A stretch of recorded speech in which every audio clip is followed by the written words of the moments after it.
Mavs play the Suns again, so I decided to break out an old school Charles Barkley Suns. We don't care about the Suns. We lost again. Coming up next, let's talk about this game. And Dirk Nowitzki, we have his retirement ceremony set for his number to go in the rafters.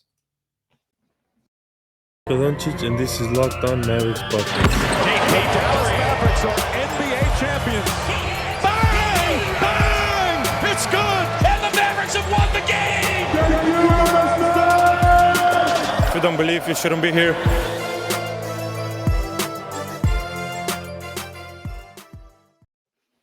Welcome to Locked On Mavs. This is one of your co-hosts, Isaac Harris of Mavs.com.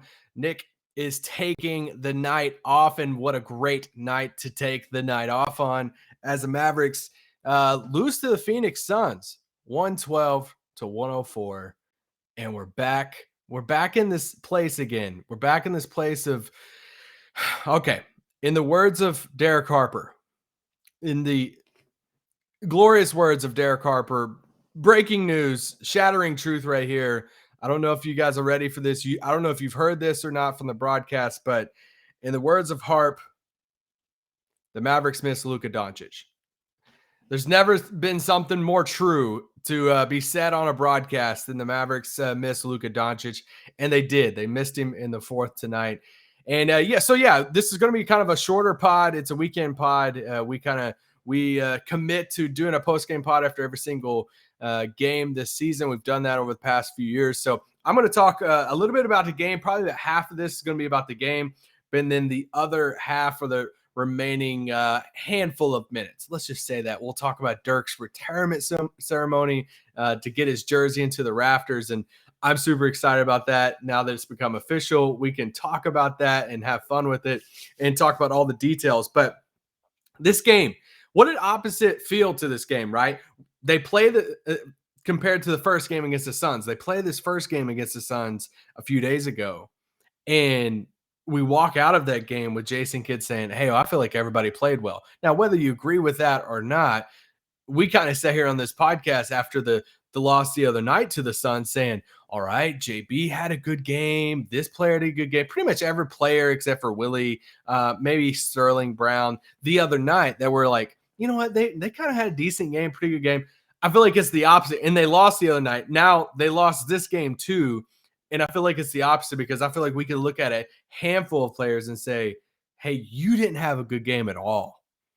And when you look at a guy like Jalen Brunson after the game, post-game, he's sitting there at the podium, at the mic. He kind of puts his head down and he says, man, he was asked, I think, by Dwayne about the fourth quarter and about that fourth quarter run that the Suns went on. And JB just kind of put his head down. He said, man, that's on me. You guys saw that. That's what JB said. And it's like, yeah, we've seen that. There's no way around it. Somebody tweeted at me in the fourth. It's like, hey, I'm not, like, if you're going to brag about Jalen Brunson all the time, you better talk about his bad games too. Well, okay, here we go. This is directly for you. Jalen Brunson had a bad game.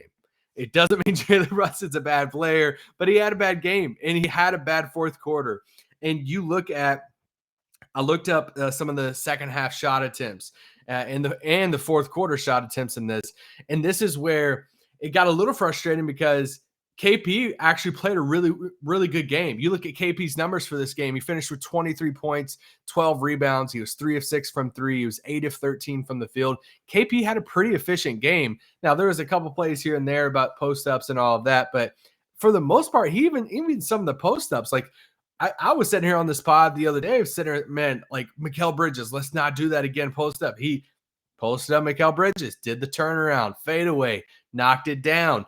It's when you watch those like clips or those montage of plays of KP in the post, turning around with his size, draining it. You're like, let's go. Why doesn't this happen all the time?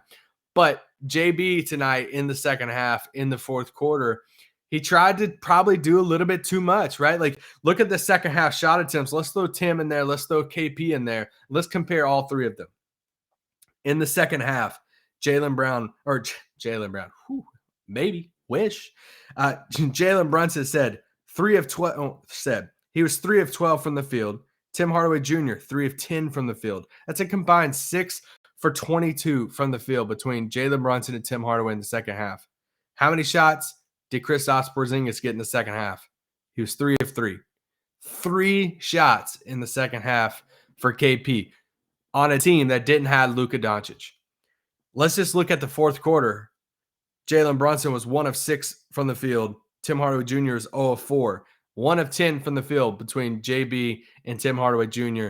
in the fourth quarter. Kristaps Porzingis was 1 of 1. Only 1 shot in the fourth. He made that shot. We just my whole thing when Luka went down, I threw out there some numbers on that post-game pod. I'm like, man, I want to see this amount of three-pointers from Tim during this stretch. I want to see this amount of shot attempts and this amount of points per game from KP in the stretch. I want more. There is no reason. You look at shot attempts for this game. Tim Hardaway Jr., 21. Jalen Brunson, 19. Kristaps Porzingis, 13. He was efficient from the field, but, man, I want more shots. And I'm not blaming KP. I think it's more of a team thing. And I want Kristaps Porzingis, the $30-something million player, the second guy to Luka Doncic, taking a way more shots than what it is. And I think it's more of game plan stuff. I think a lot of this is to blame on Jalen Brunson in this, and some of it on Tim Hardaway Jr. in the second half. JB clearly tried to do too much in this game. So I think they can do a better job at getting KP the ball, getting him better spots to take those shots, to take advantage of those mismatches. So anyway, that was I just wanted to focus and throw out there those second half numbers, because we talk about KP so much, and we've talked about when Luka's out, what can KP do? And it's like, man, KP was actually playing pretty well tonight, and then he just didn't. I mean, he finished again with 13 shots. With Luka out, we need way more shots than 13 a game from KP on that. Man, this Suns team is just fun. You look at the makeup of this team, and this is why we talk about you go out and you get wings that can shoot, right? You look at Cam Johnson, you look at Mikal Bridges, you even look at Jay Crowder. You wouldn't say, hey, that's a shooter right there for you, but you go out and get wings. You need depth. How good would Cam Johnson be on this team? A 40% three-point shooter. I remember that draft, and we're like, oh my gosh. And of course, I loved Cam Johnson coming out of Carolina and all of that, but he was an incredible three-point shooter. And it's one of the best shooters in the draft. Mikal Bridges, a really good three-point shooter coming out of Villanova. Go out and get these guys that can shoot threes. And then that, it gives you that flexibility. And that's the difference between the Suns team and some of these other teams. They're so good. Chris Paul was so good tonight. It's they flipped, right? Devin Booker, kind of had his night the other night. Chris Paul had his night tonight. I mean, was there a coincidence of who was guarding him at sometimes? Possibly, but I'll let you guys figure all of that out. But as far as just going through the roster and just throwing some things out, I mean, this game was a fun game. It was fun through 3 quarters, 3.15 quarters. And then the fourth happened. Chris Paul happened. I mean, Chris Paul is one of the best point guards in the history of the game, and he just kind of did what he wanted. Something I did not expect. I kind of expect Chris Paul to kind of do his thing. I kind of expect Devin Booker to do his thing, and the starters and all of that. They went to the finals for a reason. What I didn't expect was Cam Payne and JaVale McGee becoming Karl Malone and John Stockton.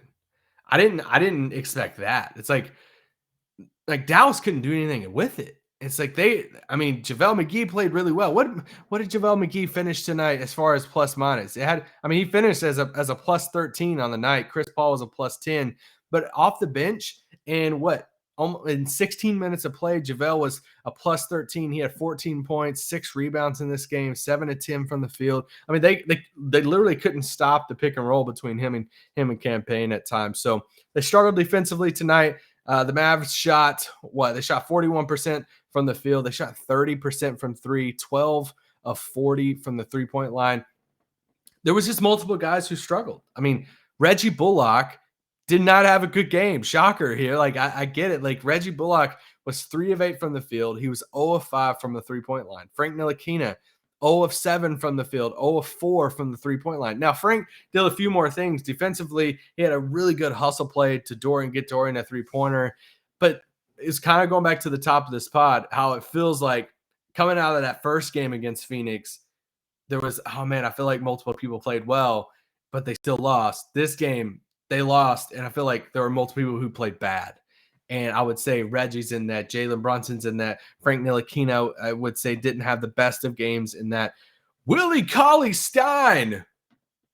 Okay, that's all I want to say. He hit a 3-pointer, so I'm sure that's cool. I'm sure that will that helped the team, more points the merrier. It will look really good on his Instagram. Sterling Brown, 1 of 1 in this game. Sterling Brown has some lineup stats I threw out there on yesterday's podcast to Nick on the starting 5 with the highest positive net rating. Sterling Brown was in that. But it's just, that's just the game, right? Like, I was kind of going through there. These are literally some of my notes. If you want to be inside my notes here as I'm watching the game. Willie 3, ? Cam Johnson, Bridges. This is why you go get wings that can shoot. Harp's words about Luka.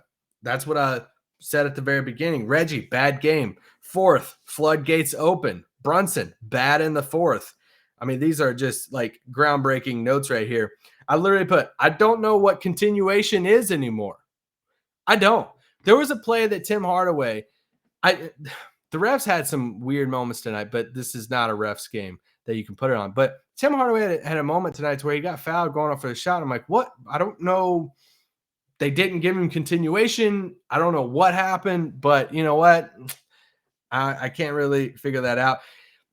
Jalen, I made a note on this.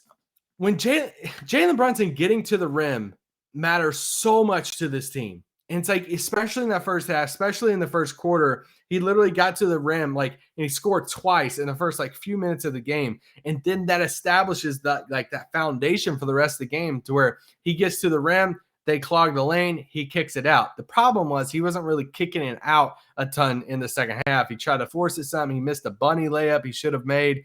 It just wasn't his night. He knows that. It doesn't mean Jalen Brunson sucks. I know it's games like this where it gets really frustrating to get on after a game. Like, I'm watching this, I'm like, man, just wasn't JB's night. And then you can log on to any type of social platform, and it's like, JB is horrible. And it's like, and that's just like the nature of the beast of social media. So bad game for JB. When you're looking at post-game comments from Kid, Kristaps Porzingis, Jalen Brunson all talked after the game. I mentioned Brunson's earlier. KP had a line, and I'm just going to paraphrase it. I'm sure you guys will see it quoted somewhere, but he was asked about the offense, and he said, paraphrasing here, about a lot of times we run the pick and roll, like how they run the pick and roll a lot. And if JB doesn't have a shot after that, and they can't get KP a quick post up, then they're kind of scrambling. He didn't use the word scrambling. Then there's just all right, we're just looking around. And I don't know how I feel about that comment, but there's truth to it, right? I don't know how I feel about it in the sense of, is that really how the offense is? It's like, hey, we're just going to run the pick and roll, and then just, hey, if it doesn't work out, let's just free. Everybody just run around. Let's just do this thing, try to find an open shot. So just a mental note. That's just something I noted mentally in my brain there. But that's enough about this game. Guys, they didn't have Luka Doncic. So, Nick and I briefly texted after the game, and one of the things we're like, hey, they didn't have Luka. At the moment Luka went down before this stretch of games, we literally said, hey, if they win one game without Luka, and that's it. Yes, that's a testament to how the roster is around Luka and all this. If they win one game without Luka, then that's a success to me. So that's just where, and they didn't. They got close the other night. Wasn't as close. However you feel about Kid taking the starters out of the game, I personally thought he took them out too early. They got the game within 6 points there with a minute. I was kind of confused. Even Harp said towards the end how he was surprised that they took the starters out so quick, but they lost the game. They've lost both the games without Luka. We'll see. Luka's obviously on the road trip. You guys saw him on the bench next to Boban and everything. So we'll see how the ankle is come Sunday as they play the Clippers in LA. That's an afternoon game. I think it's at 2:30 Central Time on that. But we're at 15 minutes already on the pod. I think we'll just cut it short. Let's wait till Nick hops on. Actually, no, we're gonna talk about the Dirk retirement ceremony. I don't care. We'll have a little bit longer pod for a second. Here we go. I'm so excited about this. Okay, so it finally became official. January 5th. Mark Stein put it out the other day. It started trickling out to some people. People had fun with it. And it's like, all right, January 5th. This is the night you need to be in Dallas to see Dirk, to see the jersey go in the rafters. There's so many different details about this. Okay, so press release comes out. We know a little bit of details. There's probably a little bit more that will come out closer to time. January 5th. Golden State Warriors will be in town. Special guest, NBA Commissioner Adam Silver, coming into town for that. Pretty cool. Jason Kidd, obviously, Mark Cuban. Nowitzki joins Brad Davis, Rolando Blackman, and Derek Harper is the only Mavericks to have their jerseys hung in the rafters. So kind of a cool feat there for the old Mavs world. I mean, obviously, we know that Dirk's jersey was always going to hang up there, but JJ Perez should also. But I'm just going to skip down, and in the press release, they talk about his stats and stuff. Guys, you know Dirk's stats, but just the first line of it is just absolutely amazing. Nowitzki is the only player in NBA history to play 21 seasons with the same franchise. My heart. Love this guy. But here we go. All fans in attendance for the January 5th game will receive a Nowitzki memorabilia, including a special edition NFT. Shout out to the NFT crowd. You guys have fun with that. I will play my old man card and say, hey, I don't really know. I haven't really chose to dedicate some of my time to the NFT world. So I'll just leave it at that. Commemorative tickets, rally towels, and fan clappers if you're in attendance for that game. Additionally, exclusive Nowitzki, Mitchell, and Ness gear for this momentous occasion will be available for purchase at the pop-up shop. Take my money. Don't tell my wife about this pop-up shop because I will definitely be spending something there. Fans who arrive early, this is a really cool part too, will be able to walk the concourse like a museum with a special showcase for Nowitzki's personal collection, including All-Star and championship rings, jerseys, shoes, and memorabilia from his history with the Dallas Mavericks. Following the game, the jersey retirement ceremony highlighting Nowitzki's greatest moments in Dallas Mavericks history with videos, music, entertainment will be held for all fans in attendance. Here's the thing. It's going to happen after the game. After the game, not a halftime thing that we see sometimes. This is going to happen after the game. This is going to be like a legit party. So if you can get your hands on some tickets to this game, I highly, highly recommend it. I've already seen some prices to this thing that look pretty crazy already. It's probably only going to go up. January 5th, Golden State's in town with the MVP front runner right now, Steph Curry. Going to be another special night in Dallas. All I'm going to say is, since it's happened after the game, they better win this game, right? Like, it's going to be kind of weird if they just like get blown out and it's like, oh, cool, let's stick around, guys. Let's celebrate Dirk after a loss. But no, we need a win against Golden State, so we're not thinking about the Baron Davis Warriors and all of that. But love Dirk. We'll be talking about Dirk so much leading up to it. After it, Nick and I will both be at that night, so we'll talk everything about the arena and all this stuff. Maybe we'll record the pod from inside the arena that night. Maybe we try to get Dirk's jersey in the rafters, whatever it is. But guys, you guys are awesome. Thanks for listening to a weekend pod of Locked On Mavs, and we'll be back Sunday night with kind of a recap of stuff for the Clippers game. Hopefully a Clippers win. Peace out. Boom.